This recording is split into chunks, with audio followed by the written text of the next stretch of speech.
sometimes I feel like when things are a little bit more difficult, you see a little more reward with it. And I see that with my kids every day. We got married in 2006, so we've been married for about 8 years now. As soon as we got married, I started law school, so I was in school for the first couple years that we were married. And then towards the end of that, we decided that we wanted to start a family. We're the Johnson family. I'm Rob. This is Alexis. And these are our kids. This is Jacob, and Jacob is, how old are you? 5. 5, great job. And this is Elijah. And Elijah, how old are you? I'm 4. Good job. That's so And this is loud. Hattie. Hattie, how old are you? I'm 3. Good job. And this is Sarah, and Sarah is 6 months old. We were unable to have biological children, so we decided to look into adoption. And we went to an information meeting with Bethany, and we were really impressed. These are the first 3 pictures that they sent us of Elijah when they told us that he was available for interested in adopting him, and they sent us these 3 pictures. This is the first day we met Elijah, and then this is the day that we brought Elijah home. Elijah has sensory processing disorder, and he is a sensory seeker, so he's always crashing into things and running in circles and needing a lot of sensory input. So doing the exercises for him, like jumping on the trampoline and spinning around and getting all of those sensory inputs are really important for him. One more round. Great job. All right. It helps him to be able to focus so he can do better in school and to just function so he's not better. kind of bursting at the seams of trying to get that stimulation. We really had a great experience with our first adoption, and so we were eager and excited to get ready and get into our next adoption. We started the process with Jacob just about the same time as we were wrapping up Elijah's adoption. So that was early 2011. We saw him on one of the waiting child lists, and he was about 18 months at that point, and we called and said we were interested. Because you said... Yeah, I saw him. I said, "That's the one. We gotta go bring him home." And they told us that we couldn't at the time. So we had started looking at some other countries, and then they called us or emailed us a couple months later and said, out of the blue, they said, "We still haven't been able to find a family for him. He's still in foster care. Are you guys interested?" It was just one line in the email that said, "Are you still interested in this little boy from Korea?" And we said, "Absolutely." Yes. I made this album while we were waiting for Jacob, and this is actually the first photo that we saw of Jacob. Every child from the agency in Korea gets a photo in this little chair here. We call it the throne. So Jacob, he has a genetic disorder, and it's an unknown genetic disorder. So we tried searching through all of his genes, really, to look for the mutation that's causing his skin differences, and they can't really find anything that is conclusively explains it. So he's pretty unique and has a unique disorder, so we're not really sure what to expect, but it doesn't seem to really have affected anything else that we can tell. He came home with some low tone. He had a hard time getting on the sofa when he came home and getting in the van. But he has improved greatly, and we've seen huge strides with him, and he's in physical therapy, and he had some low oral motor tone as well. So just really working with him on those things and building those muscles, and he's shown great improvement. And when we first got the trampoline, he said, "No, I don't want to. I'm not good at trampolines." And I said, "Jacob, you are going to be an expert trampoline jumper." And sure enough, he loves the trampoline.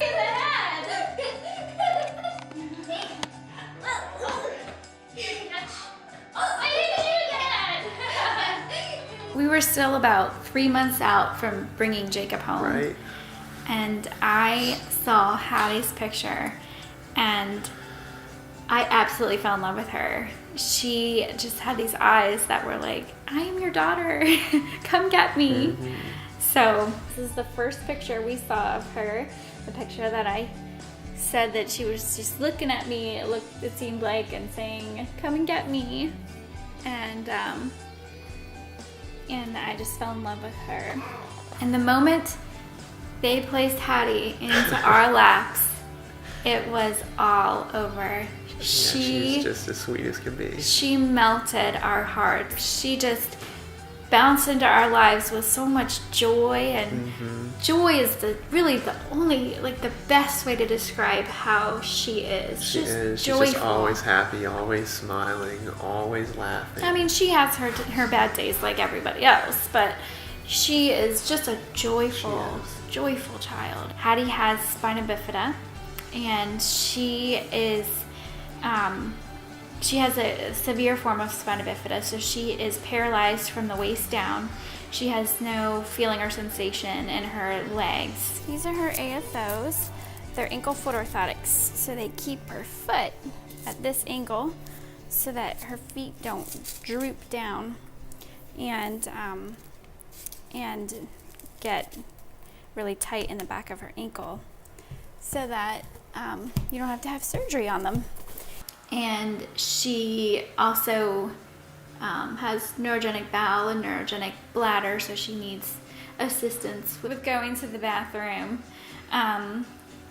And she also has a shunt in her head. She has hydrocephalus, that it's just a buildup of fluid in her head.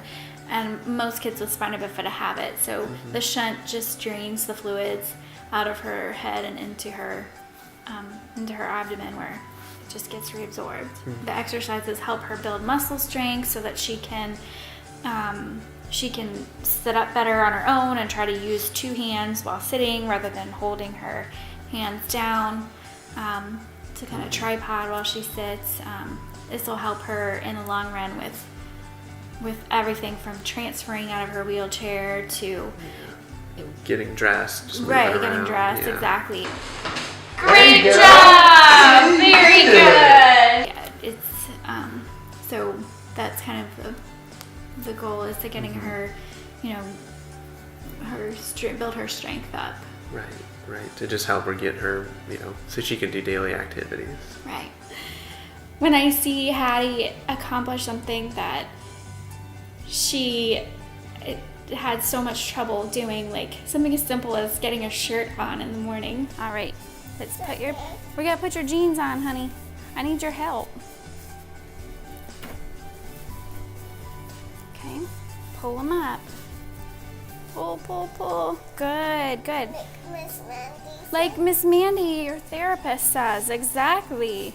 All right, pull up here. All dressed. And I see her do it all by herself. There's no reward like that. It's just an amazing experience to be able to just watch them grow and accomplish things that they weren't able to do easily. Sarah has a genetic disorder called Apert syndrome, and with her, she has one suture. When you're born, you have sutures that are open to kind of help with brain growth, and as your brain grows, the sutures expand, and then eventually they fuse shut. Well, hers were fused on one side at birth, and so the neurosurgeon and the plastic surgeon will go in and open up the suture and then reshape her skull. It's a pretty major surgery. She will be in the hospital for about a week. There's blood transfusions involved, and it's a pretty big surgery. Before she has that, though, she's going to have to get a G-tube. She is a teeny little thing, and she is having trouble with eating. It's harder for her to eat because she gets tired more easily because of her nasal passages. So the G-tube will help her to be able to get the nutrition that she needs so that she can grow and get be able to be ready for this next major surgery. We've pretty much weaned her off of oxygen, but sometimes, particularly when she has a cold and she's really stuffy, she might need to get oxygen to help, since her nasal passages are so small, to kind of get some air in through her. Are you going to show me some of your smiles? Ready? Take these off. And then probably around late elementary school or early middle school or so, she'll have to get a mid-face surgery to bring forward her jaw with a little recessed, her top jaw, and kind of just make everything a little more aligned. She also will need surgery on her hands, so we're not 100% sure exactly what we'll be able to do for her hands, whether we'll be able to give her fingers or not. There's all sorts of different equipment and stuff to help her, so even if she's not able to have any fingers, that can help adapt things so she can eat on her own with like a cuff that you can stick a fork in, or a pencil in, or crayons so she can color or write, or any of those things. So and then her toes are also fused together, and so that's much more likely that they'll be able to separate her toes should she have any problems with walking. I knew a lady when I was growing up who was a foster family with Bethany, and she would take the babies and keep them for a little while and take care of them while birth parents were making a decision, or for whatever reason they needed to be in care for a short amount of time before they went to an adoptive family. I was in middle school when she first started doing that, and so that was my first experience with Bethany. And that was really how we found out about it, how we really, knew the name and kind of knew of them already. Our social worker had mentioned that there were certain countries, if we were open to international adoption, that there were certain countries for families that were open to moderate to severe special needs. And I looked at her like she had 5 heads. I thought, why in the world would you think we are open to moderate to severe special needs? So Rob was like, this is a great idea. Let's do this. I think that we should adopt an older child or a child with special needs. And I put the brakes on. Said, this is crazy. We have no parenting experience.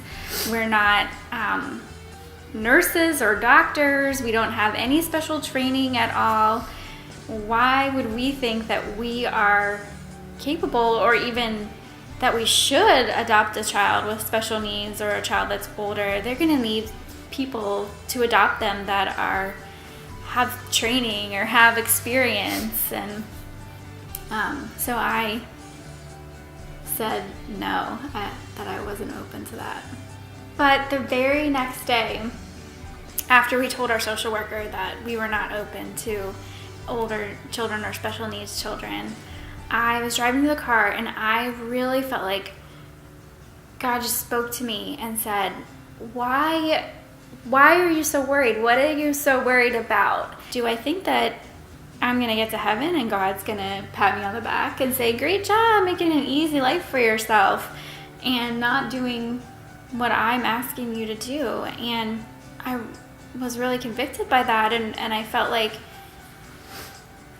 God was calling us to do something that was really difficult and that we knew was going to be hard, but that He was going to be there to help us, and we were gonna make it, and it was gonna be an adventure for sure. And that's really sort of our mindset now is, the reason for adoption, the reason that we've adopted these kids is because they do need families. We really feel like adoption is about finding a family for a child that really needs one, and not about finding a child for a family that really wants one.